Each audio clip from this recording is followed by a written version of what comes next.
friend.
Can't see any.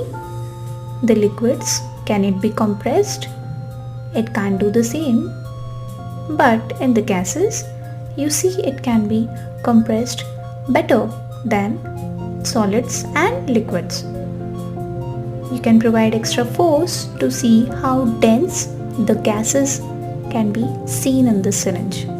What we learn here is solids have a regular shape and closely packed molecules which doesn't allow us to compress further. Liquids have loosely packed molecules which allows little to compress, but here you can't see with the muscle power.